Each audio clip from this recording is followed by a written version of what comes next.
Jesus Cristo é o Senhor no céu, na terra e debaixo da terra. Ele é santo. Los hermanos que acostumbramos reunirnos, estamos estudiando el mensaje a las 7 iglesias. Estamos estudiando el mensaje a la iglesia de Filadelfia. La vez pasada, el último domingo que nos pudimos reunir, estuvimos hablando un poco acerca de la iglesia y la gran tribulación. ¿Pasaría la iglesia por la gran tribulación? Como la carta toma un rumbo escatológico, cuando nosotros usamos la palabra escatológico, escatología, nos estamos hablando del estudio de teología que habla acerca de los últimos tiempos.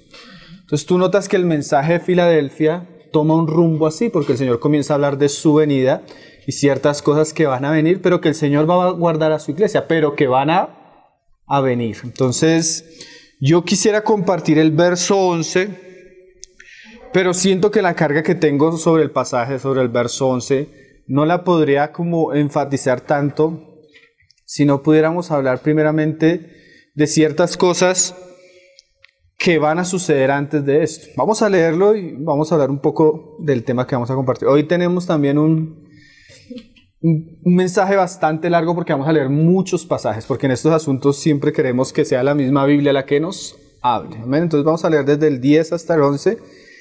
Bueno, dice: por cuanto has guardado la palabra de mi paciencia, yo también te guardaré de la hora de la prueba que ha de venir sobre el mundo entero, para probar a los que moran sobre la tierra. Esa hora de prueba que va a venir sobre el mundo entero es lo que nosotros conocemos como la gran tribulación, un evento profético que el Señor ha descrito en su palabra, que va a tener muchos ingredientes y que el Señor le dice a Filadelfia que es como ella es fiel a guardar el mensaje de su paciencia, Él la va a guardar de esa hora. Como estudiábamos hace 8 días, guardar no quiere decir quitar. Guardar no quiere decir que ella va a ser arrebatada antes, sino que en medio de esas cosas que Él viene, Él va a ejercer en su soberanía una protección y un cuidado sobre su iglesia. Amén. Y en el verso siguiente dice: he aquí, yo vengo pronto. Retén lo que tienes para que ninguno tome tu corona. Entonces esa frase del Señor, he aquí, yo vengo pronto, es un anuncio de que estos acontecimientos irán acompañados con la venida del Señor. Entonces lo que vamos a hacer hoy es poner una serie de eventos proféticos que van a preceder la venida del Señor. ¿Por qué? Porque realmente, como el Señor le dice a Filadelfia, Él viene pronto. Pero antes de su venida, la Biblia nos habla de una gran variedad de señales que Él nos dejó escritas para que su venida no nos sorprenda como ladrón en la noche. Entonces, hoy lo que vamos a hacer es poner un poco el panorama que va a anteceder la venida del Señor Jesucristo, porque son asuntos que Él mismo ya comienza a introducir con su iglesia Filadelfia. Vamos a usar como base la epístola de Pablo a los tesalonicenses. Primero vamos a leer otros versículos, pero esas van a ser nuestros pasajes clave. Entonces, antes de eso vamos a leer 2 de Pedro 1, verso 19. Cuando el Señor resucitó, y antes de resucitar, Él le dijo a los discípulos que Él enviaría el Espíritu de verdad. Y entre muchas cosas que hace el Espíritu de verdad y que hizo el Espíritu de verdad con los apóstoles, fue enseñarles y hacerles saber las cosas que habrían de venir. Una de las características que Dios siempre ha resaltado de su omnisciencia es la capacidad que Él tiene de conocer todas las cosas y de anunciarlas antes que sucedan. Él le decía a Israel esto: mire, pruébeme con los otros dioses. ¿Qué de vuestros dioses? Anuncia lo que está por venir y lo pone en orden. ¿Quién como yo?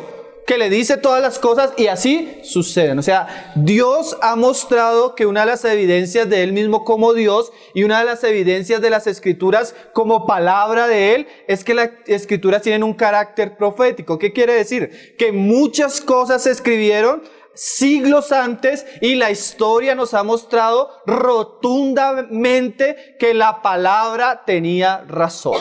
Entonces la profecía es una de las grandes evidencias de que Dios que nosotros seguimos es el Dios verdadero y que la palabra que nosotros leemos es la palabra de Dios. Ningún otro libro en la historia de la humanidad se compara a la Biblia en este aspecto. Ningún otro libro tiene el carácter profético que tienen las Escrituras. Cuando nos paramos delante de un ateo a debatir sobre la autoridad y la inspiración de las Escrituras, cuando sacamos este argumento tapa la boca de todos. Es un asunto supremamente precioso. El 25% de las Escrituras son profecías. Y de ese 25%, de esa suma de profecías, el 97% de las profecías se cumplió exactamente como el Señor lo dijo. Las pocas profecías que quedan anunciadas por las Escrituras y las ya cumplidas nos anuncian que lo que falta va a ser como el Señor lo dijo. Amén. Eso es absolutamente precioso, contundente, y eso nos debe llevar a nosotros a tener un sentido de valor y de respeto hacia lo que el Señor ha dicho. No estamos aquí haciendo un seminario de escatología, porque aunque la escatología es importante, lo importante de la escatología es que hace parte de todo el consejo de Dios. No somos especialistas en escatología, pero cuando tú vas a Cristo y cuando vas a la palabra, tú notas que el Espíritu de Cristo también es el espíritu de la profecía. Entonces debemos leer las profecías, entender las profecías, guardar las profecías y apercibirnos de los tiempos que estamos viviendo y de las cosas que vienen según están descritas en las Escrituras. Amén. Entonces vamos a ver un pasaje donde Pedro nos habla de esto. Segunda de Pedro 1, verso 19. Pedro viene hablando de que su testimonio no vino con fábulas ni historias, sino que ellos vieron a Cristo. Y no solo lo vieron, como dice Juan, y lo tocaron, sino ellos vieron cuando Él se transfiguró y mostró su gloria en el monte de la transfiguración. Amén. Pero él dice, no solo lo vimos, además de eso tenemos otra base supremamente segura para que nuestro testimonio sea creído como verdadero. Y esa otra base que él da es el testimonio de la profecía. Amén. Mira cómo lo dice. Segunda de Pedro 1, 19. Antes de seguir avanzando, nosotros tenemos un cristianismo que habla mucho de profecía. Cuando nosotros hablamos de profecía, estamos refiriéndonos al testimonio escrito. Al testimonio escrito. Amén. Porque si bien creemos que hay dones, y entre esos dones puede haber dones de profecía, nada es seguro ni más firme que lo que está escrito. El don puede ser ejercido, pero necesita ser probado y necesita ser examinado si es de Dios o no es de Dios. En cambio, todo lo que está escrito es de Dios y es amén. Toda la escritura es inspirada por Dios. Ya el ejercicio de los dones, bueno, eso ya son probados, la iglesia puede juzgar, puede retener, puede examinar, puede escudriñar. En cambio la Biblia sí, todo es amén. Amén. Entonces dice, segunda de Pedro 1:19, dice, tenemos también, o sea, además de que ellos vieron a Cristo glorificado, dice, tenemos también la palabra profética más segura, a la cual hacéis bien en estar atentos como a una antorcha que alumbra en lugar oscuro. Mira lo que está diciendo Pedro. Nosotros hacemos bien estando atentos ¿a qué? A la profecía como una antorcha en un lugar oscuro. ¿Hasta cuándo? Porque como dice Pablo en Corintios, ahora vemos como nublado, pero algún día veremos claramente. ¿Cuál será ese día claramente? Y ya en ese día no habrá ni profecía, ni habrá fe, ni esperanza, solo será el amor. ¿Cuándo será ese día? Cuando Cristo venga. Pero mientras tanto, necesitamos en tanta oscuridad tener una antorcha que alumbre. ¿Hasta cuándo? Hasta que el día aclarezca y el lucero de la mañana salga en vuestros corazones. Es una referencia claramente a la venida del Señor. Entendiendo primero esto, que ninguna profecía de la Escritura es de interpretación privada. Porque eso es otro asunto. Cuando vamos a las escrituras y especialmente a las profecías, yo no puedo interpretarlo de una manera privada. Porque yo no fui el que di la profecía, ni fue traída por mi voluntad, sino como dice acá, porque nunca la profecía fue traída por voluntad humana, sino que los santos hombres de Dios hablaron siendo inspirados por el Espíritu Santo. Entonces yo no puedo llegar que la bestia de Apocalipsis 13 es el Papa, que no sé quién es no sé qué. Entonces si yo me pongo a decir eso, yo tengo que comprobarlo por la Escritura, porque yo no puedo interpretar un asunto de una manera privada. La misma Escritura y la misma profecía se interpreta. Entonces Pedro nos está diciendo, en tanta oscuridad tenemos una luz que alumbra. Amén. Entonces ahora sí vamos a ir a 1 Tesalonicenses 2, verso 19. Y es curioso que el Señor se está dirigiendo a una iglesia nueva. Porque muchas veces nosotros pensamos, y es verdad, que debe haber cierta madurez y cierta fundamentación en los creyentes para poder escuchar cierto tipo de mensajes. ¿O no es así? Vamos a hablar de Cristo, vamos a hablar de otros asuntos y después vamos a hablar de escatología. Pero hay algo que tú no puedes desligar de las Escrituras, que el verdadero creyente, desde que nace de nuevo, desde que se convierte a Cristo, él debería tener la esperanza de la venida del Señor ligada a su corazón. Ese cristianismo que enfatiza en las cosas temporales y terrenales es un cristianismo un poco antibíblico, porque el creyente que se convierte a Cristo verdaderamente, la Escritura le debe infundir un deseo y un anhelo de encontrarse ya con su Señor. Entonces esa es una expectativa que deberíamos tener desde los más nuevos en la fe. Por eso creo que Pablo le habla a una iglesia que no llevaba años, meses de convertidos, y el Pablo comienza a hablarles de la venida del Señor, de la venida del Señor, de la venida del Señor. ¿Por qué? Porque la expectativa de la venida del Señor tiene muy buenos beneficios al corazón del creyente. Lo aparta de este mundo, le da temor hacia el pecado porque él ya se va a encontrar con su Señor, le da anhelos y aspiraciones eternas porque su Señor ya viene. Entonces crea un ambiente muy bueno para el corazón del cristiano. Amén. Entonces no vamos a hablar de eso, sino por qué el Señor le habla a los tesalonicenses tanto de la venida del Señor, siendo nuevos. Es más, yo me acuerdo, por lo menos en mi experiencia cuando yo me convertí a Cristo, el primer estudio que escuché de la palabra fue Apocalipsis. Y yo decía, y en estos días examinaba el asunto, y decía, Señor, ¿por qué cuando llegamos a ti comenzaste a hablarnos de esos asuntos tan claramente? Y con el tiempo he sentido que es que el Señor nos dice constantemente, es que yo vengo pronto, prepárate. Y eso a veces no se escucha en medio del pueblo de Dios, hermano. A veces tú abres Apocalipsis y ya más de uno está asustado, sin leerlo y sin haber dicho nada. Vas a tocar estos temas pero lo que la iglesia está perdiendo es la conciencia de que Cristo viene pronto. Y más que una conciencia, es una realidad por los hechos que estamos viendo y porque como eso se ha cumplido de una manera profética, de una manera impresionante, hermanos. Cuando tú comienzas, hoy no vamos a hacerlo en detalle, pero cuando tú comienzas a examinar con detalle, tú ves muchas cosas. 1 Tesalonicenses 2, verso 19, dice...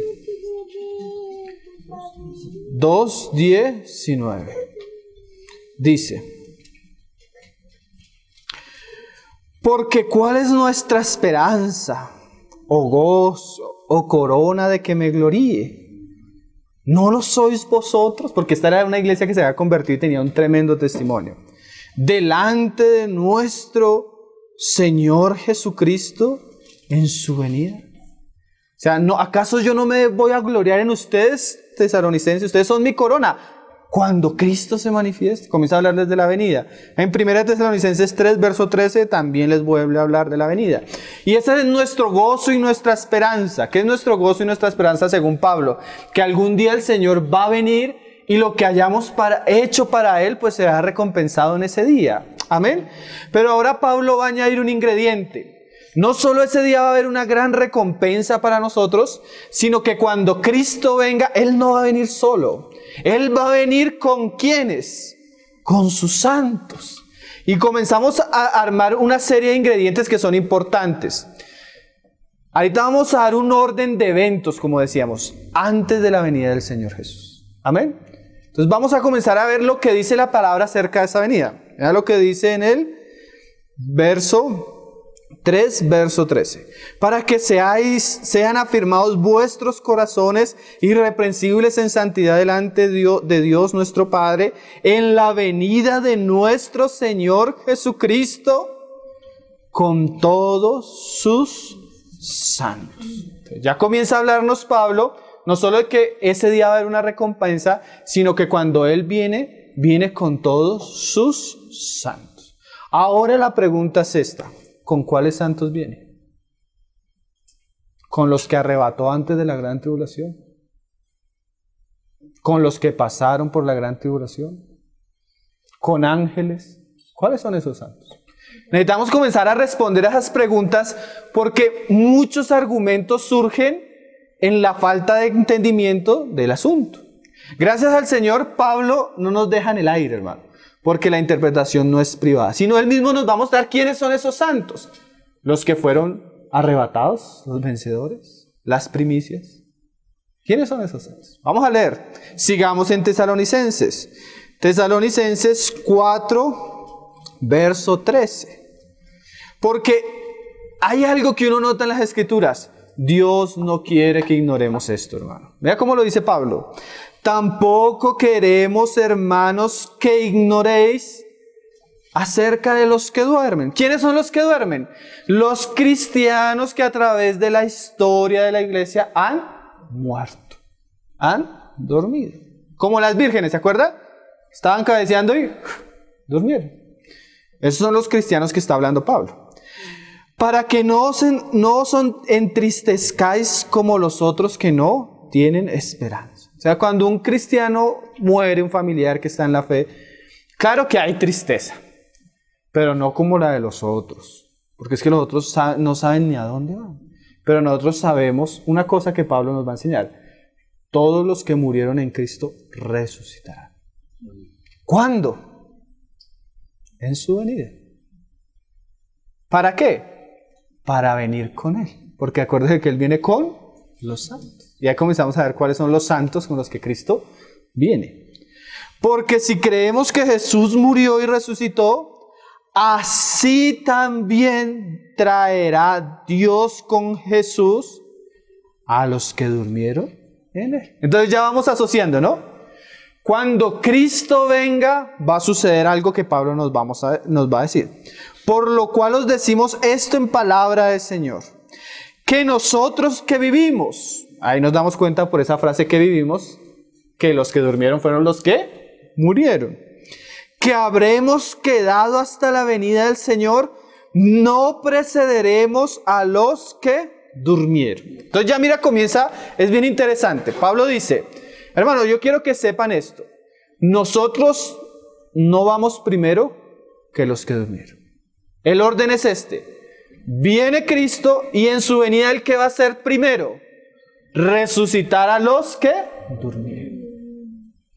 Y los que estemos vivos, todavía no hay rapto. Porque no precederemos a los que, sino que, mira lo que lo dice, porque es que no me abra los ojos, hermano, porque ahí lo dice. Pues le dije que vamos a leer muchos pasajes, mira. No precederemos a los que durmieron, porque el mismo Señor, con voz de mando, con voz de arcángel y con trompeta de Dios, descenderá del cielo. Esa es su venida. Y después de su venida, ¿qué pasa? Y los muertos en Cristo resucitarán primero. Luego nosotros, los que vivimos, los que hayamos quedado, seremos arrebatados juntamente con ellos en las nubes, para recibir al Señor en el aire, y estaremos, así estaremos siempre con Él, Señor. Hasta ahí. Cristo viene y en los aires, cuando Él viene, va a resucitar a los que durmieron. Y después, ¿va a qué? A arrebatar a la iglesia que quedó. Una pregunta. Pues yo sé que la vez pasada lo estudiamos. No quiero enfatizar eso. ¿Cuándo va a suceder eso? A la trompeta. ¿Cuál trompeta? A la final trompeta. ¿Cuál es la final trompeta? El último juicio de Dios en la gran tribulación. Entonces mira el asunto. Cristo viene a la final trompeta. ¿Cuándo es la final trompeta? Cuando ha pasado toda la tribulación. La final trompeta es la consumación de la ira de Dios. A la final trompeta Él viene, resucita primero a los muertos y después arrebata a los que todavía hayamos quedado vivos en ese tiempo. ¿Sí está claro hasta ahí o lo estamos interpretando de manera privada? Es la misma palabra lo está diciendo, ¿no? Y dice, por tanto alentados los unos a los otros con estas palabras. Cuando uno como que comienza a hablar esto como que no trae aliento. Pero la palabra dice que nos alentemos así, con estas palabras. Hay otro asunto que se ha dicho bastante. Yo quiero como estar como en esos detalles que a veces hay por ahí. Hay algunos hermanos que dicen que cuando el Señor dice que Él viene como ladrón en la noche, va a ser un evento secreto, que nadie se va a dar cuenta. Pero cuando tú miras las Escrituras, cuando Él hace referencia al ladrón en la noche, Él habla del día, que nadie sabe el día ni la hora. Porque cuando la Biblia nos habla de la venida del Señor, habla de un gran evento, de un tremendo evento que se verá de oriente a occidente, que todos los ojos, todos los hombres lo verán. Lo que es secreto no es la venida del Señor. Lo que es secreto es el día y la hora. Por ejemplo, antes de seguir avanzando, leamos unos pasajes. Segunda de Pedro 3, verso 10. ¿Lo tienen? Dice, pero el día del Señor vendrá como ladrón en la noche. O sea, él mismo está diciendo que es como ladrón en la noche, pero se refiere a que es secreto. Pero mira cómo se describe ese día. En el cual los cielos pasarán con gran estruendo. Y los elementos ardientes serán deshechos, y la tierra y las obras que en ella hay serán quemadas. Hermanos, este es un día, ¿saben cómo lo describe la Biblia? Como el día grande de Jehová y terrible, donde todo lo que no era de Él será consumido, donde los que se levantaron para perseguir a su pueblo serán muertos, a tal punto que la sangre llegará hasta a un punto de los caballos que vienen de los cielos. Lea Apocalipsis. Es un día grandísimo, terrible. Los cielos, cosas ardiendo, o sea, uno no puede contemplar lo que Pedro está diciendo. Pero va a ser un día grande. Imagínate, es que Cristo vuelve. Ese día va a ser un día grande. Puesto que todas estas cosas han de ser deshechas, ¿cómo no debéis vosotros andar en santa y piadosa manera de vivir? O sea, esto nos lleva a pensar de que debemos prepararnos, hermano. Esperándonos y apresurándonos para la venida del día de Dios, en el cual los cielos, imagina esta frase, encendiéndose, serán deshechos y los elementos serán quemados, se fundirán. O sea, yo no le veo eso nada de secreto. Es un evento, hermano, es el evento de los eventos. Es la venida del Hijo de Dios. Él vino la primera vez como cordero, pero vuelve como león rugiente. Y todo, dice Apocalipsis, se lo leo. Para los que escriben Apocalipsis 1:7, dice, he aquí que viene con las nubes y todo ojo le verá. Y no solo le verán, y todos los que le traspasaron y todos los de la tierra, los linajes de la tierra, harán lamentación por él. Sí, amén. O sea, es un evento que todo ojo verá. Habacuc 3, verso 3, Habacuc nos da una profecía sobre el día de la venida del Mesías. Y mira cómo habla Habacuc. Habacuc 3, verso 3. Dice, Dios vendrá de Temán y el santo desde el monte de Parán.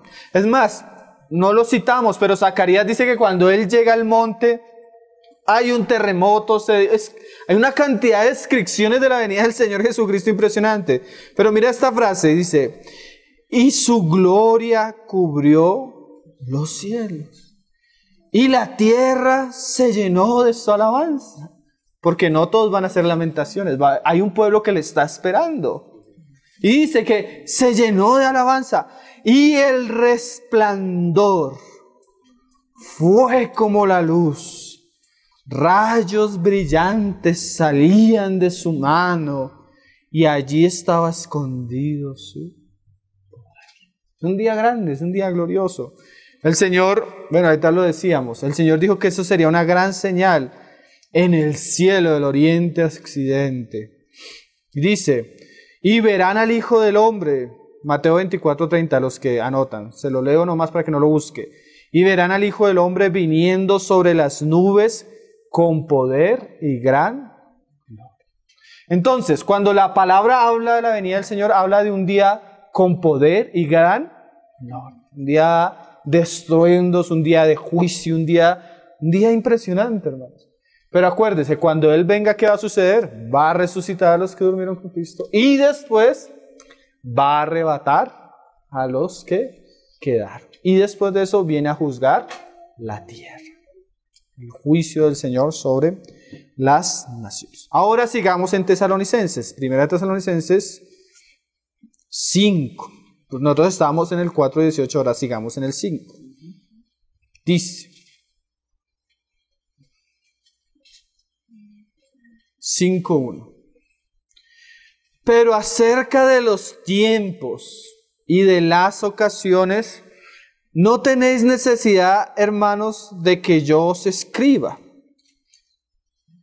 porque vosotros sabéis perfectamente que el día del Señor vendrá, así como ladrón en la noche. Pero comienza Pablo a darnos una cantidad de ingredientes que cuando tú los lees, tú notas que Pablo tiene una referencia a la cual vamos a ir, pero que nos sirve como de base a lo que vamos a ir. ¿Qué dice Pablo? Que cuando digan paz y seguridad, o sea, no antes, sino cuando estén diciendo paz, paz, seguridad, seguridad, va a suceder algo. Entonces vendrá, no sobre nosotros, sobre ellos, como hablábamos aquella, la ira de Dios, sobre ellos destrucción repentina. Como los dolores a la mujer encinta. O sea, una mujer está embarazada, ya está casi en el tiempo, ya casi está en el tiempo, y comienzan los dolores. Y en un momento vienen los dolores y comienzan los dolores más fuertes. Así va a ser las copas de la ira. Vienen los tiempos. El Señor dice cuando haya guerras, hambres, pestes. El tiempo está cerca, pero todavía no es. Ya está la mujer como sintiendo síntomas. Pero cuando veáis esto, sabed que ha llegado. O sea, ahí ya comienzan los ¿qué? Dolores de parto. Entonces, mira lo que nos dice Pablo acerca de estos asuntos. Mas vosotros, hermanos, no estáis en tinieblas. ¿Por qué no estamos en tinieblas? Acuérdense que nosotros tenemos una antorcha que alumbra en lugar oscuro. Para que aquel día os sorprenda como ladrón. Porque todos vosotros sois hijos de luz y hijos del día. No somos de la noche ni de las tinieblas. Por tanto, no durmamos como los demás, sino velemos y seamos sobrios. Pues los que duermen, de noche duermen, y los que se embriagan, de noche se embriagan. Pero nosotros que somos del día, seamos sobrios, habiéndonos vestido con la coraza de fe y de amor y con la esperanza de salvación como yelmo.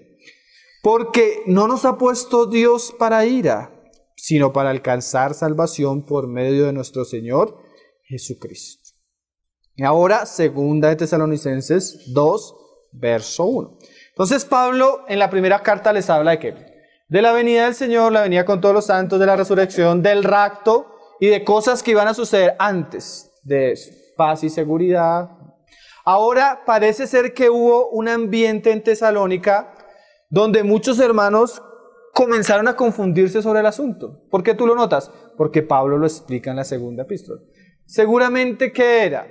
Seguramente comenzaron los hermanos a decir, hermanos, Pablo dijo que el Señor viene ya. Preparémonos porque puede ser esta noche o puede ser mañana, porque usted no ha escuchado ese mensaje. Hermanos, el rapto es ya, puede ser hoy, puede ser mañana, puede ser pasado mañana, prepárese. Y sí debemos prepararnos, pero nosotros debemos ser conscientes que hay una antesala, que cosas van a suceder antes de eso. Amén. O sea, sí viene el Señor, pero nosotros tenemos una palabra profética que nos muestra ciertos asuntos que van a suceder. ¿Qué va a suceder? Antes de la venida del Señor. Y eso quiere decir antes del rapto, antes de la resurrección y antes de muchas o de las cosas que venimos hablando. Vamos a leerlo, 2 Tesalonicenses 2. Dice, verso 1, pero con respecto a la venida de nuestro Señor Jesucristo y nuestra reunión con Él, os rogamos, hermanos, que no os dejéis mover fácilmente de vuestro modo de pensar. O sea, ¿qué nota uno por estas palabras de Pablo? Que la iglesia primitiva, especialmente la iglesia en Tesalónica, tenía un pensamiento en relación a la venida del Señor y los últimos tiempos. ¿Amén? Hermano, usted tiene que tener un fundamento doctrinal en relación a esto también. Es parte del consejo de Dios, es parte de las cosas que Dios nos ha revelado. Hay cosas que Dios no nos ha revelado. Por ejemplo, ¿qué? Ni el día ni la hora. Eso no nos lo reveló. Cada vez que se levante alguien a decir el día y la hora, táchelo como falso, porque el Señor dijo que... Pero hay cosas que sí nos ha revelado. ¿Y qué pasa? Cuando hay una doctrina, Satanás siempre quiere deslizarnos de esa verdad. Yo noto personalmente que el pretribulacionismo, el rapto antes de la tribulación, es un viento que desliza a la iglesia de ciertas verdades que estoy encuentras en la palabra. Entonces debemos tener un modo de pensar en relación a esto. Que cuando nos pregunten yo pueda decir, sí, toda esta organización mundial es porque la Biblia me dice que va a haber un anticristo. Y yo sé que como cristiano yo voy a ser perseguido, sí, yo sé. Pero también sé que después de esos días mi Señor volverá. Y también sé que todos los que murieron antes en Cristo van a ser resucitados. Y sé que si yo estoy en pie ese día, voy a recibirlo en las nubes, en un abrir y cerrar. ¿Por qué es eso? Porque la palabra me dice eso. Y yo debo conocerlo, y debo conocer los pasajes y dónde se encuentra. Porque no es una interpretación privada, sino es el testimonio que Dios nos ha dejado para que en medio de tanta oscuridad no andemos a ciegas, hermano. ¿Amén? Dice, no os dejéis mover fácilmente de vuestro modo de pensar. Y el que me vaya a mover tiene que hacerlo de una manera que lo sustente, que lo argumente. Ni os conturbéis, porque a veces eso puede traer turbación. Por ejemplo, digamos, cuando tú miras la historia de los adventistas del séptimo día, los testigos de Jehová, muchos de ellos comenzaron con sus fundadores con profecías falsas. Entonces comenzó Elena de White a decir que el Señor venía secretamente, no decía secretamente, que el Señor venía a tal fecha. Todos los adventistas comenzaron a vender sus casas, sacaron sus niños del colegio, comenzaron a hacer muchas cosas. Llegó el día y no se fueron. Entonces, ¿qué dijo la astuta? Es que la venida del Señor fue secreta. ¿Sí ves de dónde viene el rapto secreto? Así fue secreto. Entonces hay que tener cuidado con esas cosas. ¿Por qué? Y comienzan a acomodar la profecía. Los testigos de Jehová lo mismo, tal fecha y no sucedió, no es que nos equivocamos en la interpretación de Daniel, entonces otra fecha y no sucedió. No, que la venida del Señor fue secreta y que comienzan a formular una serie de doctrinas que no tienen ningún sustento bíblico, que lo que quieren hacer es sustentar su falsa profecía. Amén. Pero no hay que dejarnos mover por eso. No dejémonos, dice, de vuestro modo de pensar, ni os conturbéis, ni por espíritu, ni por palabra, ni por carta como si fuera nuestra, en el sentido de que el Señor está cerca, de que el día del Señor está cerca. O sea, no se dejen mover. Sí, el Señor viene, pero no se dejen turbar en relación a ese día. ¿Por qué? Nadie os engañe en ninguna manera. ¿Por qué? Porque no vendrá sin que antes venga, o sea, lo que estamos diciendo, antes de la venida del Señor, la resurrección de los muertos, el rapto y el juicio del Señor a las naciones, no va a suceder nada de esto sin que antes suceda algo. ¿Qué es? Dos asuntos. El primero es la apostasía y el segundo, ¿qué es? Y se manifieste el hombre de pecado, el hijo de perdición. Hermano, no se engañe. No va a haber rapto, no va a haber resurrección de muertos, no va a venir venida de Cristo sin que antes haya apostasía y sin que se manifieste el anticristo. No se engañe. No se engañe de ninguna manera, no se deje mover por ningún pensamiento. La iglesia va a estar presente cuando la apostasía se manifieste. Ya la estamos viendo, ¿no? La iglesia va a estar presente cuando el hijo de perdición se manifieste. Ya lo leemos. Ya lo leemos. No se engañe. Si usted quiere pensar de otra manera, pero usted tiene que ver que hay una suficiente evidencia escrita para decirle no se engañe. Por eso yo no creo que cuando dicen el rapto puede ser mañana. ¿Por qué? Porque no he visto al anticristo. Y el rapto es después de la resurrección, después de la venida, y eso no ha sucedido hasta que suceda esto. Ese es el pensamiento de Pablo y ese es el pensamiento de las Escrituras.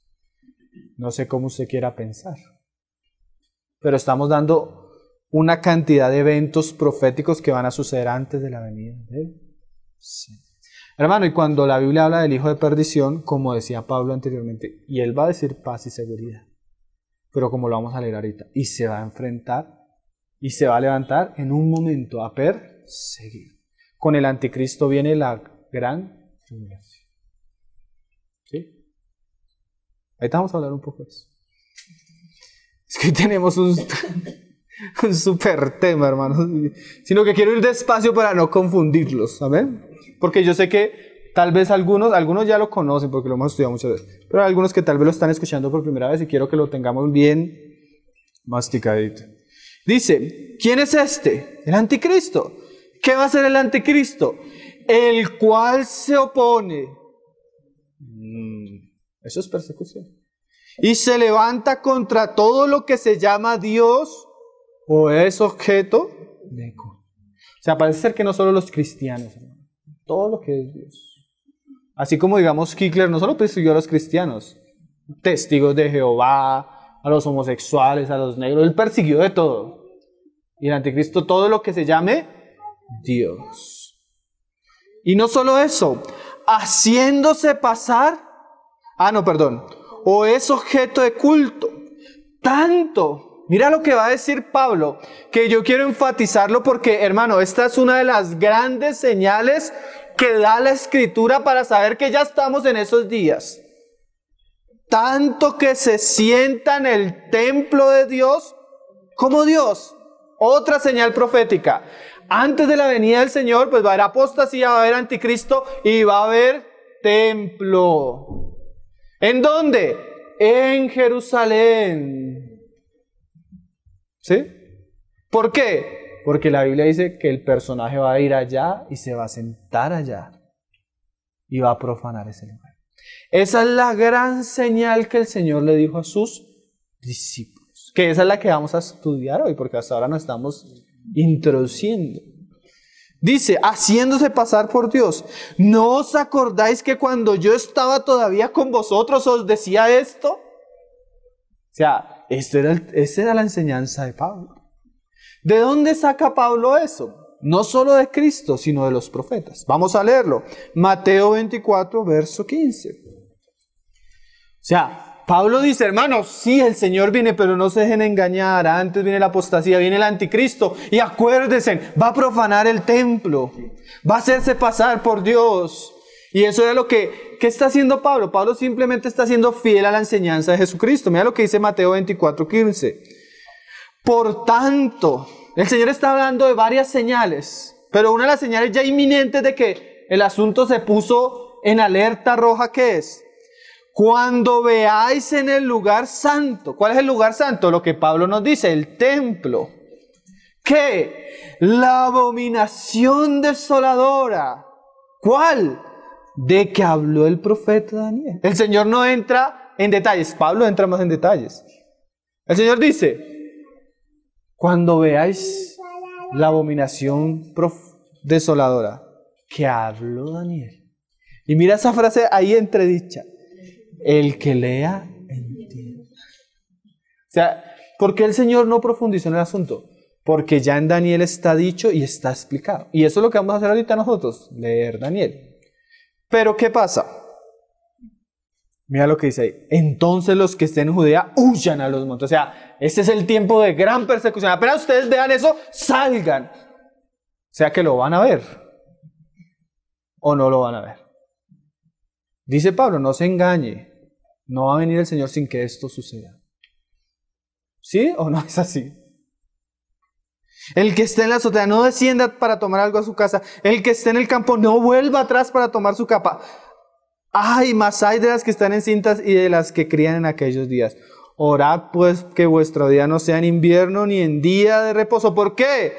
Porque habrá entonces gran tribulación, como cual no la ha habido desde el principio del mundo hasta ahora ni.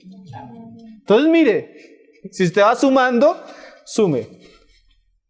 De atrás para adelante o de adelante para atrás. Como lo quieran, hermanos. De atrás para adelante, de adelante para atrás. El rapto. Bueno, primero, el juicio de las naciones, el rapto en las nubes, la resurrección de los muertos, la venida de Cristo. Y antes que el anticristo, la apostasía. Y cuando usted habla de anticristo, ¿qué estamos leyendo acá? Habrán gran tribulación. ¿Lo tienen ahí claro? ¿Cómo va? Ahí vamos. Entonces vamos a leer Daniel ahora y vamos a entender. Amén. Daniel 8. Vamos a ver dos visiones especialmente de Daniel. La visión del carnero y el macho cabrío y la visión de las 70 semanas. No vamos a entrar en detalles. Esto tiene para cortar tela, hermano, bastante, pero solo lo vamos a mencionar. ¿Por qué? Porque estas dos profecías nos hablan de la abominación de Sodom y nos explican qué es esto. Vamos a leer desde Daniel 8, verso 1. En el año tercero del reinado del rey Belsasar me apareció una visión a mí, Daniel, después de aquella que me había aparecido antes. Aún la anterior, tú notas que esa visión también tiene, pero no quisimos usarla porque es muchos pasajes. Dice, vi en visiones y cuando la vi yo estaba en Susa, que es la capital del reino en la provincia de Elán. Vi pues en visión estando junto al río Ulai. Alcé los ojos y miré, y he aquí un carnero que estaba delante del río. Y tenía 2 cuernos, y aunque los cuernos eran altos, uno era más alto que el otro, y el más alto creció después. Este carnero es la primera bestia que ve Daniel en este pasaje. Por eso usted va a entender en Apocalipsis cuando se habla de bestias. Cuando usted lea la interpretación, usted ve que Daniel habla de las bestias como imperios. Él ve el primer imperio. Más adelante vamos a ver que es el imperio medo-persa. Porque tiene 2 cuernos. Y el cuerno son reyes. Pero este imperio era una asociación de persas y medos. Por eso tenía 2. Solo que uno de esos 2 creció más. Ese era el tiempo de Daniel. Él estaba ya en ese estado. El imperio persa, medo-persa, había invadido Babilonia. Amén. Pero él no solo ve una bestia, ve otra bestia. Vamos a seguir leyendo. Y dice, en el 4, vi que el carnero hería con los cuernos al poniente, al norte y al sur, y que ninguna bestia podía parar delante de él. Así fue el imperio medo-persa por un tiempo. Fue un imperio que creció, que avanzó al norte y al sur. No había quien escapase de su poder y hacía conforme a su voluntad y se engrandecía. Mas yo consideraba esto, y he aquí un macho cabrío que venía del lado del poniente, sobre la faz de toda la tierra. O sea, él vio una bestia, el macho, pero él comienza a ver ahora otra bestia. Y esta bestia viene tan rápido que dice que sin tocar la tierra. ¿Quién es ese? El imperio griego. Que en su crecimiento por mano de Alejandro Magno fue algo impresionantemente rápido. Las guerras de Alejandro es que él ganaba guerra tras guerra fue algo impresionante. Cuando tú lees la historia, tú ves esto. Y dice, sin tocar tierra, y aquel macho cabrío tenía un cuerno notable entre sus ojos. ¿Quién es ese? Alejandro. Porque ahí se describe hasta cómo murió y todo. Y vino hasta el carnero de 2 cuernos que yo había visto en la ribera del río, y corrió contra él con la furia de su fuerza. Y lo vi que llegó junto al carnero y se levantó contra él y lo hirió y le quebró sus 2 cuernos. Y el carnero no tenía fuerzas para pararse delante de él. Lo derribó, por tanto, en tierra y lo pisoteó. Y no hubo quien librase al carnero de su poder. Ese fue el destino de este imperio medo-persa a manos de los griegos, hermano. Y dice, y el macho cabrío se engrandeció sobre manera. O sea, este imperio griego se engrandeció, creció, hermano. Pero eso fue muy rápido. Y dice, pero estando en su mayor fuerza, aquel gran cuerno fue quebrado. Y toda la historia dice así, cuando Alejandro Magno llegó a conquistar todo lo que conquistó, se murió. Hermano, y el hombre era tan impío que nunca tuvo hijos. El Señor no le permitió tener hijos. Que era de todo. Hasta si la historia habla de la mamá de él, que eso era de todo. Y se murió. Y no tenía descendientes. Entonces, ¿saben cómo se repartió el imperio griego? Por 4 generales que él tenía. Ahí te lo voy a explicar. Es más, mucha de la crítica textual que se hace de Daniel es que se dice que Daniel se escribió en un tiempo posterior porque él narra todos los sucesos de la historia de una manera tan exacta que muchos historiadores no creen que él lo haya escrito en el tiempo de Persia. Pero el problema es que muchos no creen en el Dios que Daniel cree. Un Dios que revelaba la historia. Hermano, tú lees Daniel 2 y ahí está la historia de la humanidad en una estatua. Toda.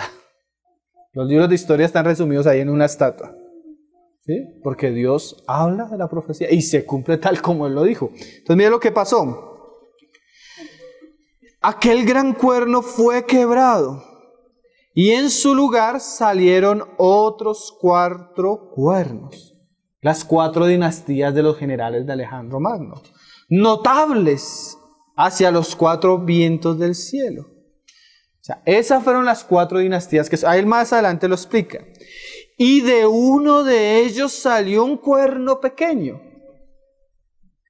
que creció mucho al sur y al oriente y hacia la tierra gloriosa. ¿Saben cuál es ese cuerno pequeño? De las 4 dinastías, hubo una de las dinastías que eran los Seleucidas. Y de los descendientes de esa dinastía surgió un cuerno que fue el último cuerno de esta dinastía que se llamó Antíoco Epífanes. El grande. Y este cuerno es interesante porque como lo dice aquí, ese cuerno se engrandeció, y dice en el 10, y se engrandeció hasta el ejército del cielo. Y parte del ejército de las estrellas se echó por tierra y las pisoteó. O sea, este cuerno se engrandeció y en su grandeza comenzó a pisotear las estrellas del cielo. Y aún, dice, se engrandeció contra el príncipe de los ejércitos, que en el lenguaje de Daniel en la época era el sumo sacerdote. Y por él, por este cuerno que se engrandeció de las dinastías de los griegos, pasó algo. Por él fue quitado el continuo sacrificio y el lugar de su santuario fue echado por tierra. O sea que de las dinastías que surgieron del imperio griego, de los Seleucidas, hubo un cuerno que creció. Y la historia nos muestra que él creció mucho al sur, hacia Egipto. Y en una de esas batallas que estaba teniendo con el rey del sur de Egipto, él se encendió en ira contra los judíos. Y subió a Israel y persiguió a los judíos, mató una gran cantidad de judíos, entró al templo, profanó el templo, ofreció un cerdo en el altar del templo y mandó perseguir todo el judaísmo de la época. Usted puede leer esa historia en los libros de los Macabeos, que no son libros inspirados, pero que son libros de historia judía que nos narran estos hechos. Porque esto hasta aquí ya sucedió.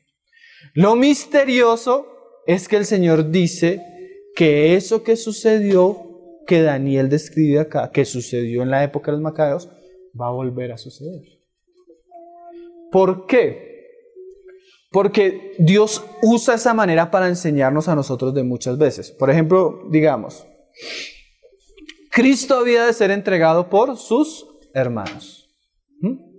Pero eso que Cristo vivió, no solo Cristo lo vivió, sino se vivió en la historia. Por ejemplo, José fue entregado por sus hermanos. David fue entregado y traicionado por su siervo, Ahitofel. Su amigo lo entregó, así como a Cristo lo entregó Judas. Entonces, ¿qué es eso? Aún David, cuando habla en los salmos, él dice: Dios mío, ¿por qué me has desamparado? ¿Eso sucedió? Claro que sucedió. Pero también habría de suceder. ¿Por qué es tan importante esto? Porque el Señor nos está diciendo: lo que dice Daniel no es para el tiempo de los macabeos, es para el tiempo del fin. Solo que el Señor permitió que Antíoco Epifanes lo hiciera para enseñar al pueblo de Dios, para que el pueblo de Dios tuviera una referencia a lo que iba a ser el anticristo. ¿Sí lo estamos entendiendo? Vamos a leer pasajes que nos hablan de esa manera como Dios habla. Por ejemplo, Eclesiastés 1:9. No pierda Daniel, porque ahorita volvemos a Daniel, porque ahorita volvemos a la explicación. Eclesiastés 1, verso 9. Ahí atrás. Dice: ¿qué es lo que fue? 1:9. Lo mismo que será. Hermano, a veces uno se pregunta: bueno, ¿cómo irán a perseguir la iglesia, hermano? Lea Hechos. Lea Hechos. Es que la iglesia no es la primera vez que la van a perseguir, ya fue. Y como fue, será. ¿Cómo va a ser el anticristo? Lea la historia de Antíoco Epifanes. De verdad, léala. Y usted se da cuenta que muchas de las cosas que él hizo las va a hacer el anticristo. Porque es una manera que Dios nos deja para que no nos sorprenda, sino Él ya nos deja una referencia, ¿sí? Histórica, real, pero que el Señor la está usando para el tiempo del fin. ¿Qué es lo que ha sido hecho? Lo mismo que se hará, y nada hay nuevo debajo del sol. Así es, ¿o no es? Hay como un círculo cíclico en la historia, donde las cosas vuelven a repetirse. Volvamos a Daniel. Solo quería hacer como ese paréntesis. Estamos en el 11. Dice en el 8:12. En el 11 podemos leer. 8:11. Aún se engrandeció contra el príncipe de los ejércitos, y por él fue quitado el continuo sacrificio. Y el lugar de su santuario fue echado por tierra. Y a causa de la prevaricación le fue entregado el ejército junto con el continuo sacrificio. O sea que, según Daniel y según lo que nos decía el Señor Jesús y Pablo, Él no solo va a entrar al templo, Él no solo va a profanar y quitar el continuo sacrificio, sino que a Él se le va a entregar el ejército en Israel. Y dice: junto con el continuo sacrificio, y echó por tierra la verdad, e hizo cuanto quiso y prosperó. Entonces oía un santo que hablaba, y otro de los santos preguntó a aquel que hablaba: ¿hasta cuándo durará la visión del continuo sacrificio y la prevaricación asoladora, entregando el santuario del ejército para ser pisoteados? Mira qué frases. Daniel está viendo todo y escucha: ¿hasta cuándo va a durar todo esto? Y mira lo que dice. Y él dijo: hasta 2300 tardes y mañanas. Luego el santuario será purificado. Hay un detalle ahí, solo que no vamos a entrar en detalles ahí porque sí, no puedo seguir. Pero hasta esa situación tiene un tiempo contado. Hermano, la venida del Señor no tiene días, no tiene día ni hora. Pero la abominación desoladora tiene un tiempo, 2300 días. Ahí lo dejamos en el aire. Después seguramente podemos estudiarlo. Y aconteció que mientras, 2300 tardes y mañanas, y aconteció que mientras yo, Daniel, consideraba la visión y procuraba comprenderla, porque esto no solo hay que leerlo, hermano, esto hay que procurarlo comprender. He aquí se puso delante de mí uno con apariencia de hombre, y oí voz de hombre entre las riberas de Ulai que gritó y dijo: Gabriel, enseña a la visión. Por eso decimos que la profecía no es de interpretación privada, porque la misma profecía se interpreta o se enseña. Vino luego cerca de donde yo estaba y con su venida me asombré y me postré sobre mi rostro. Pero él me dijo: entiende. Y eso es lo que nosotros queremos, hermano. Como dijo el Señor, el que lea, entiende. Hermano, que usted lea esto y no quede como, ¿qué es esto, Señor? Sino que usted pueda entender. Hijo de hombre. Y mira por qué decimos que lo que acabamos de leer no solo era para Antíoco Epifanes. ¿Por qué? Porque la visión es para el tiempo del fin. Amén. La misma profecía nos dice que lo que va a ser este pequeño cuerno del imperio que surgió de los griegos no es para él, sino es para el tiempo del fin. Por eso Jesús nos dijo: lea Daniel y entienda. Porque eso es lo que usted va a ver cuando se manifieste el anticristo. Y dice, estamos en el 18. Dice, ahora el 19. En el 18.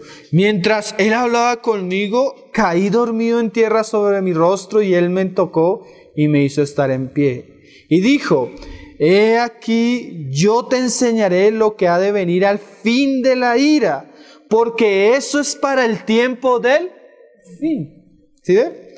En cuanto al carnero que viste, que tenía 2 cuernos, él mismo no lo explica.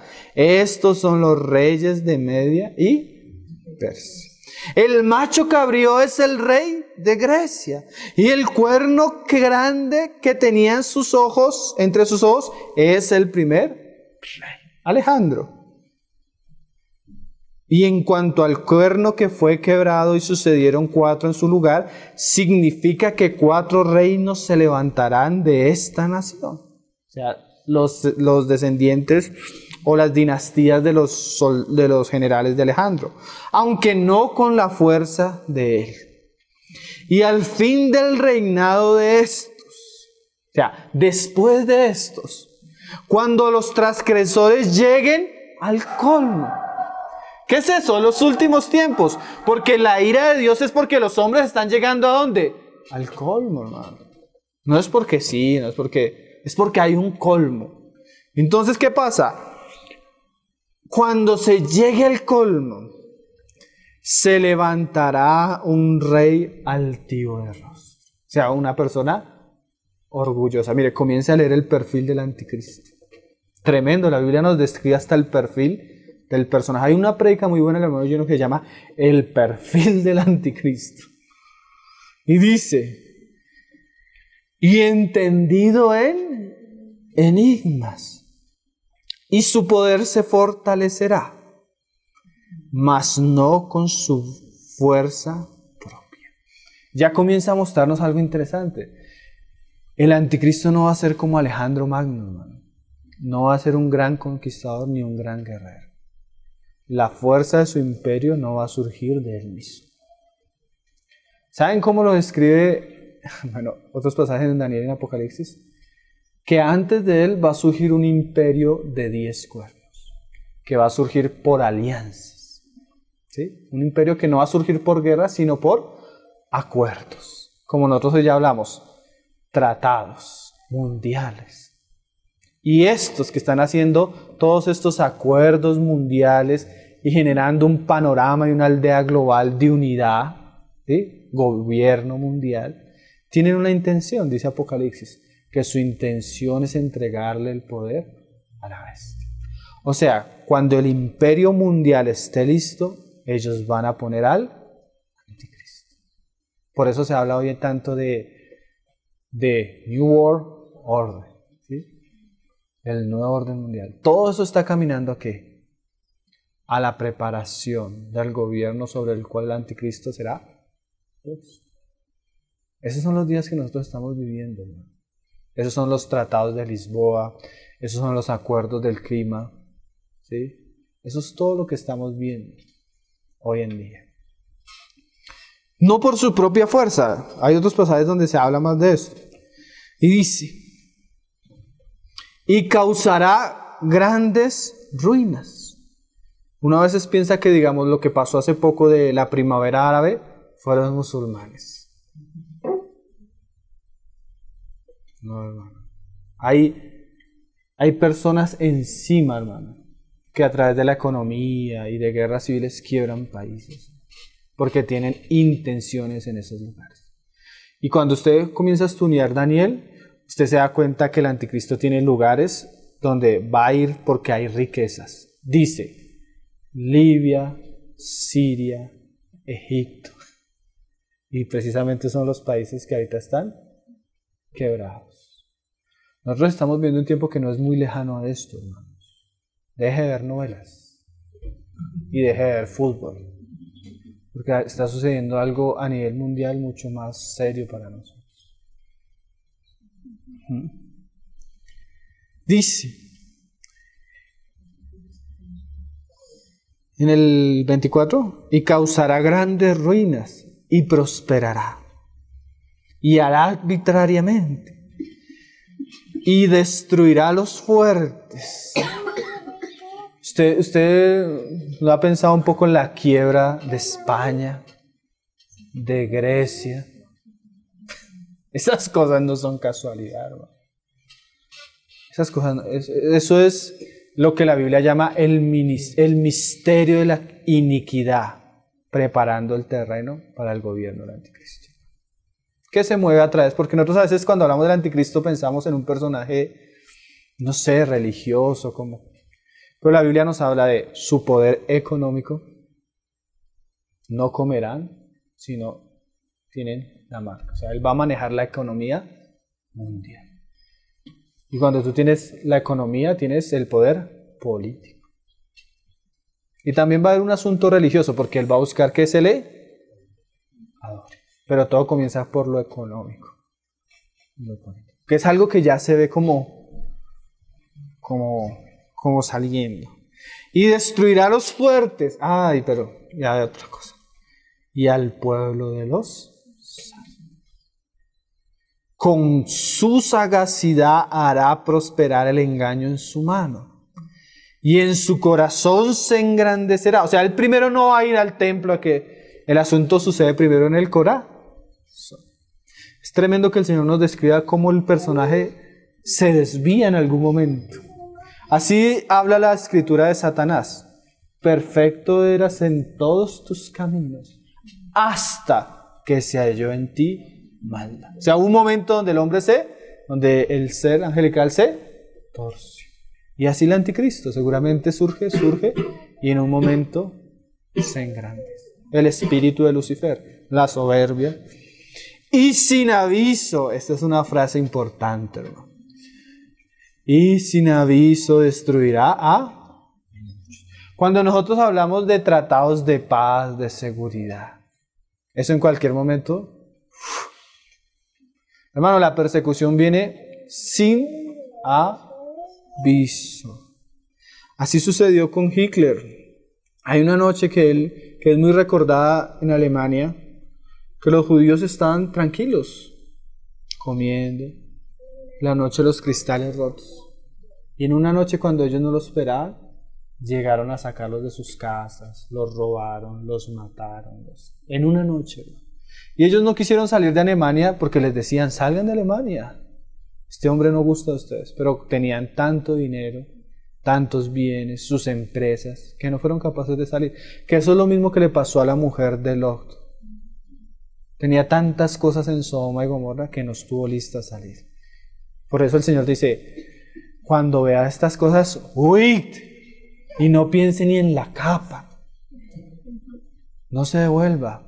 ¿Por qué? Porque sin aviso muchos van a caer. O sea, debemos comenzar a desprendernos en nuestro corazón de muchas cosas, porque tal vez en el momento que tengamos que huir, usted no huya por su casa, o por su carro. Esto es bueno, ¿cierto? Porque esto nos comienza a quitar, nos pone en una realidad, nos deja ver la vida y lo que viene de otra manera, ¿o no es así? No es así. Esto le destruye muchos planes a muchos, porque, ay hermano, yo qué pensaba casarme, y yo qué pensaba de esto, y bueno, si el Señor lo permite ahora, pues hágalo. Pero usted ver que el Señor le anuncia, digamos, nosotros deberíamos orar, Señor, si nos vas a dar hijos, dánoslos ahora, no allá. Si vas a preparar persecución, que podamos salir de cierta manera. Porque el Señor dijo, orad por esto, ¿no? Señor nos ayude, ¿cierto? Señor nos ayude. Dice, esto no me parece como mucho el mensaje de la prosperidad, de que usted va a conquistar, y de que usted va a ser rico en esta tierra. Dice, y se levantará contra el príncipe de los príncipes, contra el Señor mismo, pero será quebrantado, aunque no por mano humana. ¿Quién va a matar al anticristo? Apocalipsis nos habla del Señor mismo con la espada de su boca. La visión de las tardes y mañanas que se ha referido es verdadera, y tú guarda la visión, porque es para muchos días. Y yo, Daniel, quedé quebrantado y estuve enfermo algunos días, y cuando convalecí atendí los negocios del rey, pero estaba espantado a causa de la visión y no la entendía. Ahora el capítulo 9. Dije que era un tema largo, pero lo vamos a dar bien completo, hermanos. Hoy me van a tener que soportar un poquito. Capítulo 9, la visión de las 70 semanas de Daniel. Daniel comienza a llorar y a orarle al Señor. ¿Por qué? Porque antes del cautiverio, Jeremías dio una profecía que en 70 años el Señor iba a librar del cautiverio a Israel de Babilonia. ¿Sí? Entonces Daniel conocía esa profecía y Daniel comienza a orar porque ya en sus días se estaban cumpliendo los 70 años. Amén. Entonces el Señor le va a dar una visión sobre esos 70 años que tienen un significado más profundo que lo que San Daniel esperaba en su época. Entonces ahí en el verso 23 Daniel comienza a orar y viene la respuesta del Señor del cielo. Al principio de tus ruegos fue dada la orden y yo he venido para enseñártela, porque tú eres muy amado. Entiende pues la orden y entiende la visión. O sea, el Señor quiere que entendamos, ¿no? Esa palabra la repite bastante. 70 semanas están determinadas sobre tu pueblo. Ya no son años, sino son semanas. Y en el hebreo la palabra es shavua, que son semanas de años. Y sobre tu santa ciudad para terminar la prevaricación y poner fin al pecado y expiar la iniquidad, y para traer la justicia perdurable y sellar la visión y la profecía y ungir al santo de los santos. ¡Qué mensaje! Mire, hermano, Daniel, quiero que entiendas esto. Hay 70 semanas. Cuando se cumplan las 70 semanas, viene el reinado del Mesías. Se acaba el pecado, se acaba la prevaricación, se acaba todo. Es el tiempo de la profecía. Entonces las 70 semanas son supremamente importantes. Esas 70 semanas, la visión nos las describe de cierta manera. En el 25.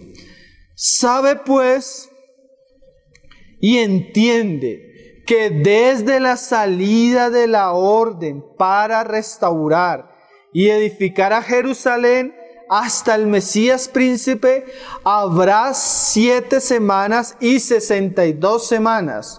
Y se volverá a edificar la plaza y el muro en tiempos angustios. Entonces, son 70 semanas. Pero entiende esto, Daniel.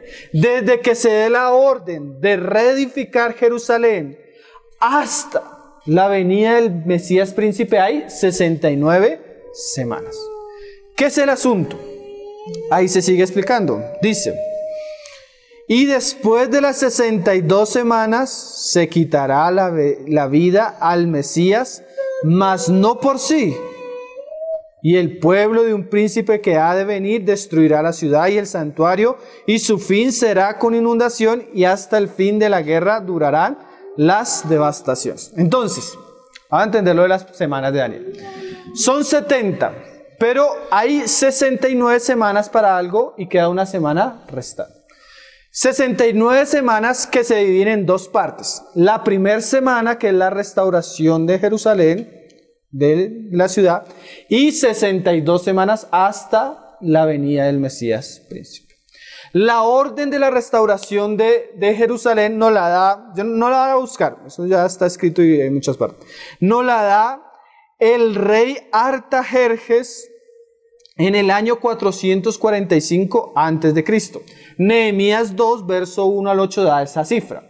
¿Qué fue esa época? Cuando Artajerjes permitió la restauración de Jerusalén. ¿Se acuerdan? Esa restauración duró, como el Señor dijo, 7 semanas, pero como son semanas de años, se multiplican por 7. 7 por 7, 49. 49 años duró la restauración de la ciudad. Eso se cumplió. Pero no solo estaban esas 7 semanas. Después de esos 49 años venían las 62 semanas hasta cuando se le quitaría la vida al Mesías príncipe. Sumando las 62 más las 7 da 69 y multiplicado por 7 da 483 años. Cuando tú coges la orden de Nehemías, del tiempo de Nehemías, y sumas los 400 años, da más o menos, sin exactitud, aunque hay hermanos que lo han hecho exactamente, da más o menos del año 30 al año 32 de la era cristiana. Entonces, según la profecía de las 69 semanas de Daniel, la venida del Señor Jesucristo estaba anunciada proféticamente con años y días. Por eso cuando Cristo entra a Jerusalén dice que llora por Jerusalén porque ellos no conocían el día de su visitación. El asunto es tan exacto que los judíos que conocen esta profecía la prohíben leer porque claramente muestra la época donde surgiría el Mesías de Israel. Pero como ellos no recibieron a Jesucristo, entonces rechazan la profecía, porque la profecía muestra con años la venida, el tiempo de la venida del Mesías. Hermano, y antes de eso y antes de la venida del Mesías, después de la venida del Mesías, vendría la destrucción del templo que reedificaron ellos. Es una profecía supremamente clara. Nosotros hicimos un estudio que se llama Conociendo al Jesús verdadero. Y cuando hablamos de la genealogía y la evidencia profética del Mesías, hicimos un estudio detallado de esta profecía. Lo estoy nombrando, ¿por qué? Porque esas son las 69 semanas hasta el Mesías príncipe. Pero pasa algo. El asunto no acabó ahí, porque acuérdense que son ¿cuántas semanas? 70 semanas. O sea, queda sobrando una semana más. Que es lo que nosotros a veces nombramos como la última semana de Daniel. ¿Qué es la última semana de Daniel? La última semana de años donde se va a acabar la prevaricación, donde se va a poner fin al pecado y donde se ungirá al Rey de los Reyes. Esa semana, cuando se cumplió lo de Cristo, como dice ahí el mismo pasaje, murió Cristo, comenzó un periodo que nosotros llamamos, que la Biblia llama, no nosotros, el periodo de los gentiles. Y hubo un paréntesis en las semanas de Daniel hasta que se cumplió el tiempo de los gentiles. ¿Cuál es el tiempo de los gentiles? Que como Israel rechazó al Mesías, el Mesías le dio la espalda a Israel y se fue a los gentiles. Vamos a leerlo, porque no quiero que se me confunda. El paréntesis se encuentra en Lucas 21, verso 24.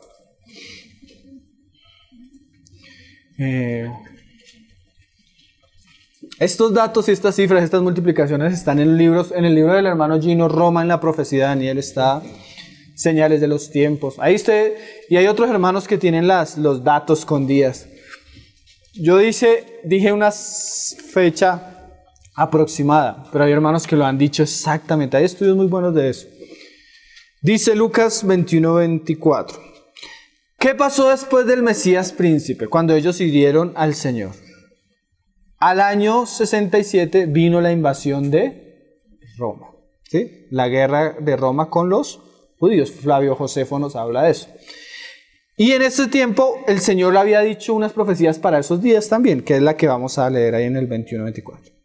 Y dice, y caerán a filo de espada los judíos, y serán llevados cautivos a todas las naciones. Eso fue la gran dispersión que vieron los judíos en tiempo de... Se me olvidó el nombre.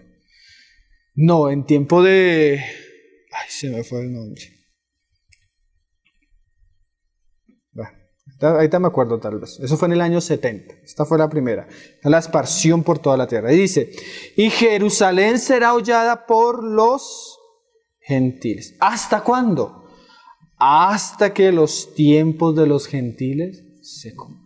O sea que cuando se cumplieron las 69 semanas de Daniel, hubo un paréntesis, que la Biblia lo llama el tiempo de los gentiles. Romanos 11, verso 25. Porque son asuntos que la palabra no quiere que ignoremos. Ahí está Pablo lo va a decir. ¿Sí lo están entendiendo hasta ahora o vamos muy rápido, hermano? Ahí vamos como... vamos masticando. Dice, Romanos 11, 25. Porque no quiero, hermanos, que ignoréis este misterio. Este es un asunto misterio. Para que no seáis arrogantes en cuanto a vosotros mismos. Porque ha habido aún líneas teología cristiana que se vuelven contra los judíos. Hay una doctrina que es la doctrina de la suplantación o del reemplazo. No sé si usted la ha escuchado. Que la iglesia reemplazó a Israel. Como si ya no hubiera lugar para Israel en el propósito de Dios. Entonces Pablo en Romanos nos dice, miren, no sean orgullosos. ¿Por qué? En cuanto a vosotros mismos, que ha acontecido a Israel endurecimiento en parte. Porque ese endurecimiento y de rechazo de Israel hacia el Mesías no fue total. ¿Por qué? Los discípulos eran judíos. Las primeras iglesias fueron judías. ¿Amén? Entonces no en todos. Los escritores del Nuevo Testamento en su mayoría, excepto Lucas, fueron judíos. Que han acontecido a Israel endurecimiento en parte. ¿Hasta cuándo? Hasta que haya entrado la plenitud de los gentiles. ¿Y luego qué va a pasar? Y luego todo Israel será salvo. Como está escrito, vendrá de Sion el libertador que apartará de Jacob la impiedad. Entonces, están las 69 semanas de Daniel que se cumplieron en la venida de Cristo y su muerte. Pero hay un periodo siguiente que la Biblia llama el tiempo de los gentiles. Como un paréntesis en la profecía de Israel. Pero dice la profecía, dice Pablo, que después de que se cumplan los tiempos de los gentiles, ¿qué va a hacer el Señor? Vuelve a trabajar con Israel. Y ese último periodo de trabajo con Israel es lo que nosotros conocemos como la última semana de Daniel. La que completa las 70 semanas. ¿Sí está entendiendo lo de las semanas? Esa última semana, ¿cómo comienza? Con un pacto. ¿Un pacto de quién? Del anticristo con Israel. Ese es el periodo de 7 años, que comienza, como dice Pablo, con un periodo de paz y seguridad, que es cortado a la mitad. 3 años y medio. O tiempos y mitad. Tiempo. O 1260 días. O 3 años y medio, la mitad de la última semana. Entonces sí estamos entendiendo todo ese lenguaje que a veces usamos. Por eso hoy quería como dejarlo todo completo, para que lo vayamos asimilando. Ya después cuando usted lo escuche segunda y tercera vez va a ser un poco más sencillo. Volvamos a Daniel. Pero bueno, confiamos en el Espíritu, que el Espíritu nos va a ayudar a entender estas cosas, ¿amén? Y a valorarlas, hermanos. Daniel 9:26 estábamos. Dice, y después de las 62 semanas se quitará la vida al Mesías, mas no por sí. Y el pueblo de un príncipe que ha de venir destruirá la ciudad y el santuario. Y su fin será con inundaciones, y hasta el fin de la guerra durarán las devastaciones. Eso es Roma invadiendo Jerusalén y todo esto. Pero queda otra semana. Y por otra semana confirmará el pacto con muchos. O sea, está incluido Israel, pero hay muchos más. No sabemos si va a ser la paz en Medio Oriente, no sabemos, pero tiene que ver con Israel y ese región, que es una de las regiones donde ahorita más se habla de acuerdos de paz, donde más la Unión Europea está allá, Inglaterra está allá, Estados Unidos está allá, Rusia está allá, todos están allá. ¿Por qué todos están allá? Y va a haber un acuerdo de paz que va a comandar el anticristo con muchos. Dice, a la mitad de la semana, o sea, si la semana son 7 años, ¿cuál es la mitad de esa semana? 3 años y medio. Y son datos que Apocalipsis da y Daniel en otras partes da. Hará cesar el sacrificio. O sea, la visión que vimos en el capítulo 8 va a ser interrumpida ¿cuándo? En la mitad de la semana final. Y cuente de ahí 2300 tardes y mañana. Esas son cifras que hay que ponerse uno a mirar y hacer. Yo he visto hermanos que lo han hecho. No lo quiero hacer hoy porque solo quiero que veamos las señales que la Biblia habla antes de la venida del Señor, que son muy claras, ¿cierto? Y dice, después, con la muchedumbre de abominaciones vendrá el desolador. ¿Hasta qué? Hasta que venga la consumación y lo que está determinado se derrame sobre ¿quién? El desolador y su imperio, lo que hablamos hace 8 días, la ira de Dios sobre el anticristo. Volvamos a Tesalonicenses. Ya nos quedan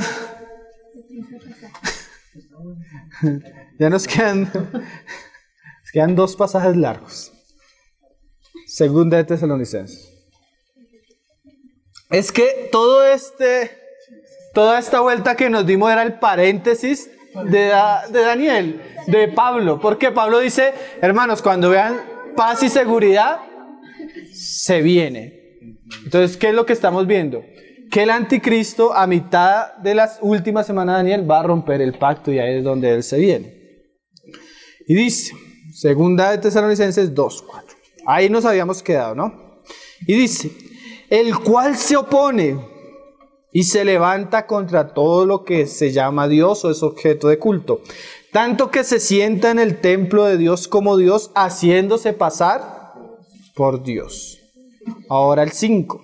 ¿No os acordáis que cuando yo todavía estaba con vosotros os decía esto? Y ahora vosotros sabéis qué es lo que lo detiene, a fin de que a su debido tiempo se manifieste.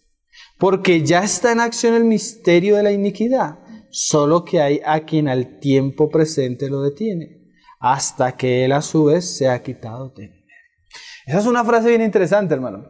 Y esa frase se dice que, o se interpreta así, hay muchos que la interpretan así. Lo que detiene la manifestación del misterio de la iniquidad es la iglesia. Pero una vez la iglesia sea arrebatada, el anticristo surge. Esa es la interpretación. Pero aquí no dice la que lo detiene, sino dice lo que lo detiene. Y ahí te dice el que lo detiene. Otros dicen que en ese periodo último de la ira de Dios va a ser quitado el Espíritu Santo, que es lo que lo detiene. Pero hermano, ¿acaso el Espíritu Santo no es omnipresente si es Dios mismo? Dice David, si yo fuera al Seol, allí estás tú. Si fuera al cielo, el Espíritu Santo no puede ser quitado porque si es Dios mismo, uno de los atributos de Dios es que Dios es omnipresente. Entonces, ¿qué es lo que lo detiene? Mucha información, ¿cierto? Daniel, vamos a leer Daniel 2. ¿Qué es lo que detiene que el imperio del anticristo no surja? Daniel 2. Vamos a resumirlo por lo menos. Daniel va a ver, Nabucodonosor tiene un sueño. En el sueño ve una estatua con cabeza de oro, con pecho de plata, con brazos de hombre, de bronce, con muslos de hierro, pies de hierro, y en los pies hierro con barro cocido. El hombre ve la visión y queda asombrado del sueño. Manda a matar a los magos porque ninguno conocía el sueño ni lo podían interpretar. Daniel ora al Señor y Daniel recibe la interpretación del sueño del Señor. Cuando Daniel recibe la interpretación, como para resumirla, para que no entremos en detalle, cuando Daniel ve la visión, él entiende algo. Dios le acaba de mostrar a Daniel el desarrollo histórico de los imperios. ¿Qué es esto? Babilonia era el imperio que estaba en la época, la cabeza de oro. El siguiente imperio que surge es Medo-Persa. Después de Medo-Persa sigue Grecia, que son los muslos de bronce, el vientre de bronce. Después sigue Roma, que son los pies, que es el imperio romano, caracterizado por el hierro. Esa es la historia de la humanidad en una visión. Después Roma se divide en dos grandes, ¿sí? El imperio romano occidental y el imperio romano oriental. Por eso son dos piernas. Después Roma llega a un periodo de la historia donde ella sucumbe ante los bárbaros. Como dice Apocalipsis, es herida la cabeza. Pero después, milagrosamente, pasa algo. La cabeza es sanada. Y comienza a surgir un imperio que sale de aquello imperio romano, que comienza a surgir por medio de alianzas.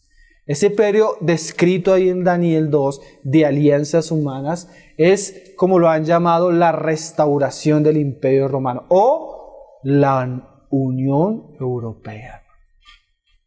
Entonces, ¿qué hizo que Grecia no pudiera reinar en el tiempo de Daniel cuando él está hablando? Que existía Babilonia. Una vez es quitado Babilonia, viene Medo-Persia. Una vez es quitado Medo-Persia, viene Grecia. Una vez es quitado Grecia, viene Roma. Una vez sale Roma de escena, surge un imperio de alianzas, la Unión Europea. ¿Qué impide que surja el siguiente? Que todavía estamos en el tiempo del imperio de alianzas. Se lo resumí, pero ¿qué impedía que un imperio surgiera? Que estaba otro, entonces debía ser quitado. ¿Por qué Pablo dice, en este tiempo hay algo que lo impide, que lo detiene? ¿En qué tiempo está hablando Pablo? Roma, pero Roma todavía no era. Entonces, tenía que salir el príncipe o el imperio de Roma, surgir todavía otro imperio y de ese surgiría el anticristo. Vamos a leer un pasaje para que no vean que es una interpretación mía. Daniel 2:21 dice, cuando él ve todo esto, él dice, el Señor, Él muda los tiempos y las edades.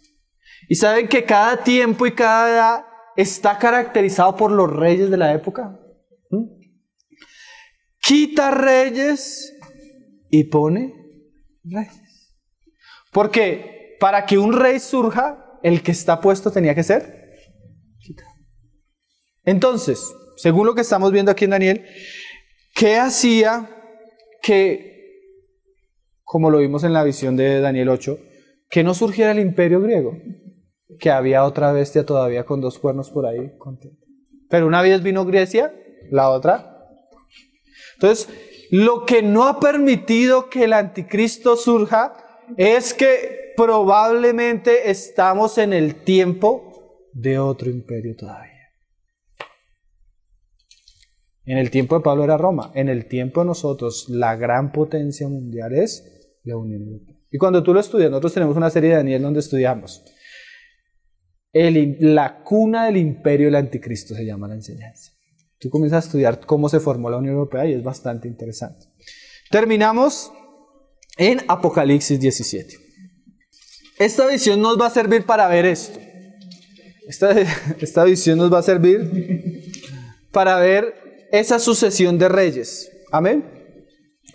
Dice, Apocalipsis 17, verso 17. Es la visión de la mujer ramera y la bestia. La mujer cabalga una bestia. Esa mujer ramera claramente es el catolicismo romano y su apostasía. Es el Vaticano. No le ponga otro nombre. Pero esta mujer ramera ha fornicado con los reyes de la tierra. Siempre ha tenido una relación con los reyes de la tierra. No nos vamos a fijar en ella. Nos vamos a fijar en la bestia. Porque la bestia nos habla del último imperio. Pero nos muestra cómo llega a surgir. Amén. Dice, Apocalipsis 17, verso 7. Y el ángel me dijo, ¿por qué te asombras? Porque es que estas cosas son como... Yo te diré el misterio de la mujer y de la bestia que la trae, la cual tiene las 7 cabezas y los 10 cuernos. Entonces, el asunto es esto, él ve la bestia y ve que la bestia tiene 7 cabezas y 10 cuernos. Cada cabeza, bueno, él mismo lo interpreta, para que no confundirlo. La bestia que has visto era y no es, y está para subir del abismo e ir a perdición. ¿Por qué era? Porque este imperio, este misterio de iniquidad no surgió en la época de Juan. Ya ese espíritu se veía desde antes. Aún en Antíoco Epifanes se ve claramente. Era. Pero dice el Señor, le dice a Juan, pero no es. ¿Y qué será? O sea, es para el tiempo del fin. ¿Y de dónde viene? Del mismo infierno, hermano. Y los moradores de la tierra, aquellos cuyos nombres no están escritos desde la fundación del mundo en el libro de la vida, se asombrarán viendo la bestia. Y no es, y será. O sea que va a haber una maravilla en el mundo de una bestia que era, pero no es, pero que va a surgir en ellos. Es un lenguaje como... Pero dice, esto es para la mente que tenga sabiduría. O sea, para el que lee y entiende. Las 7 cabezas son 7 montes sobre los cuales se sienta la mujer. Esos 7 montes claramente son los 7 montes de la ciudad del Vaticano. Pero también dice, y son 7 reyes. 5 de ellos han caído, uno es y el otro aún no ha venido. Entonces comience a hacer cuentas. 7 reyes. Uno es, o sea, está todavía y el otro no ha venido. 5 antes del que el tiempo, porque cuando Juan está, ¿cuál es el que es? Roma.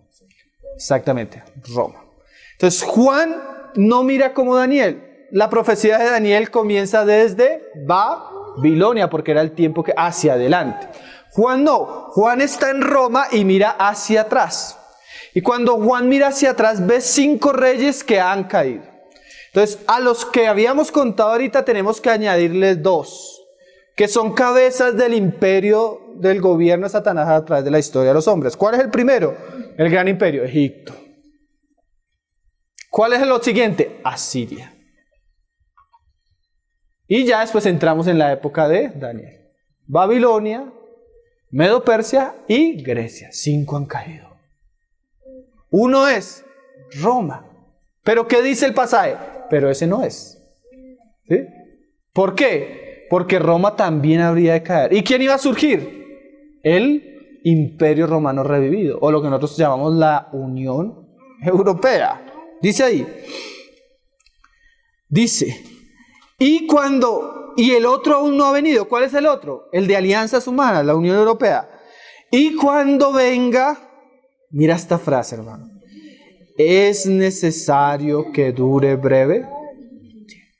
¿Saben por qué, hermanos? Porque estos imperios, Egipto, Grecia, Roma, casi 15 siglos, hermano. Casi 15. Pero este que es el último, el de los 10, no va a durar mucho tiempo. ¿Por qué no va a durar mucho tiempo? Porque el trabajo de este último imperio es prepararle el lugar al que ellos quieren que gobierne. Ahí lo va a decir, no me lo estoy inventando yo, hermano. Me hace cara como, ¿viste, hermano, dónde sacó eso? De la Biblia, hermano, mire. Y dice, y cuando venga es necesario que dure breve tiempo. La bestia que era y no es también el octavo. O sea, eran 7, el séptimo era el imperio de los 10. Pero de esos 10 surge uno. Hay otra visión que se ve. Está viendo Daniel los 10 cuernos y dice que de entre los 10 cuernos surgió uno pequeño. ¿Qué es eso? El anticristo. O sea que, como decíamos ahorita, el anticristo no es un imperio nuevo que llega a imponerse, sino que él sale de una unión de un imperio que ya existe y es puesto por ellos. O sea, no es por fuerza. No va a ser un rey que va a reinar por batallas, hermano. Este va a llegar por acuerdos. Y dice... ¿En el 12? No. 11. La bestia que era y no es. Y es también el octavo. Y es de entre los 7 y va a la perdición. Y los 10 cuernos que has visto son 10 reyes. Ese es el último imperio, el que significa los 10 dedos de la planta de la imagen de Nabucodonosor. Son 10 reyes que aún no han recibido reino. ¿Por qué? Porque todavía estaba Roma. Pero por una hora recibirán autoridad como reyes. Pero mira esta frase, juntamente con la bestia. ¿Saben qué pienso, hermano? Cuando uno lee este pasaje, uno nota que el anticristo ya está reinando. Pero está reinando entre otros. Porque él está con ellos. Pero en algún momento se le va a poner a él. Cuando usted estudia, es que quisiéramos hacer el estudio, escuche las enseñanzas de Daniel, hermano. Ahí entramos en muchos detalles. Y dice, juntamente con la bestia. ¿Cuál es el propósito de este último imperio de alianzas? Estos tienen un mismo propósito. Y entregarán su poder y autoridad a la bestia. Y ahí viene la gran tribulación. Pelearán contra el Cordero. Pero al final, ¿qué va a pasar, hermano? El Cordero les vencerá, porque Él es Señor de señores y Rey de reyes. Y los que están con Él son llamados elegidos y fieles. Terminamos en 2 Tesalonicenses, para acabar. 2 Tesalonicenses 2, verso 8. Dice, 2, verso 8. Sí. Dice, y entonces se manifestará aquel inicuo. ¿Cuál inicuo? El octavo, la bestia, el anticristo, el del pacto, el que va a profanar el templo, el que va a hacer la abominación desoladora, el que va a perseguir la iglesia. Ya como que vamos a entender un poco más todo esto. A quien el Señor matará con el espíritu de su boca y destruirá con el resplandor de su venida. Inicuo cuyo advenimiento es por obra de Satanás, con gran poder y señales. O sea, va a tener un aspecto religioso donde va a engañar a muchos a través de señales y milagros y prodigios mentirosos. Y con todo engaño e iniquidad para los que se pierden por cuanto no recibieron el amor de la verdad para ser salvos. O sea, los que no reciban la verdad ahorita van a ser entregados a un espíritu de engañoso. No quisieron adorar a Cristo, van a adorar al anticristo. No quisieron recibir el Espíritu Santo, van a recibir la marca de la bestia. Por esto Dios les envía un poder engañoso para que crean la mentira, a fin de que sean condenados todos los que no creyeron a la verdad, sino que se complacieron en la injusticia. Hermano, y como decía Pablo, el Señor va a venir, hermano, pero no va a venir antes que sucedan todas estas cosas. No se engañen. Entonces, el Señor nos ayuda a prepararnos, a entender esto, a conocer esto. Y bueno, el Señor nos ayude. Hoy fue como mucha información, pero era para que quedara el tema como condensado. Ahí, hermanos, hay un libro muy bueno del hermano Gino que se llama Las señales de los tiempos. Él ahí entra ya en muchísimos detalles. Nosotros queríamos como era poner el preámbulo a la venida del Señor según lo que dicen las Escrituras. Vamos a orar para terminar. Padre, te damos gracias, Señor, por tu palabra, Señor Jesús. Gracias por ese tiempo que nos permites estar delante de ella, Señor. Oramos, Señor, para que nos des entendimientos. Como decía Pablo a Timoteo y a Tito, Señor. Considera lo que te digo y el Señor te dé entendimiento en todo. Concédenos, no queremos menospreciar tu palabra, Señor. No queremos menospreciar la profecía, Señor. Pero sabemos que nuestro acercarnos solo mentalmente a las Escrituras es insuficiente, Señor. Necesitamos que tú nos des entendimientos. Necesitamos que tu Espíritu, Señor, nos enseñe aún las cosas profundas, Señor, tuyas, Señor. Ayúdanos, Señor. Tú sabes los tiempos que estamos viviendo y las cosas que están sucediendo, Señor. Abre nuestros ojos para poder velar y orar, para andar de día, Señor. Y estar atentos, Señor, para que el día de tu venida no nos sorprenda, Señor, como un ladrón en la noche, Señor. Te damos gracias porque tu palabra, Señor, es tan rica, Señor, y tan suficiente, Señor, que tú mismo nos muestras que no, si estamos en ella no vamos a ser engañados, Señor. Si estamos en ella vamos a ser preparados. Si estamos en ella, Señor, no nos van a sorprender las cosas que vienen.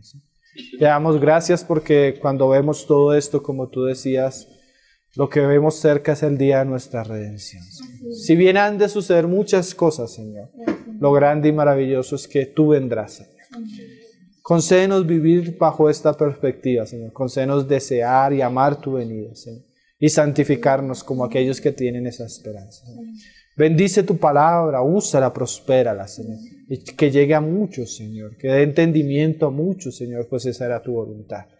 Ayúdanos a guardarla, a atesorarla y a profundizar en ella, según tu voluntad y tu propósito nos lo permita, Padre. Bendice a cada uno de los que han venido, han oído tu palabra, Señor. Acompáñales en su regreso a casa, Señor, y en el resto del día, Padre. En el nombre de tu Hijo Jesucristo. Amén. Ao leão de Judá.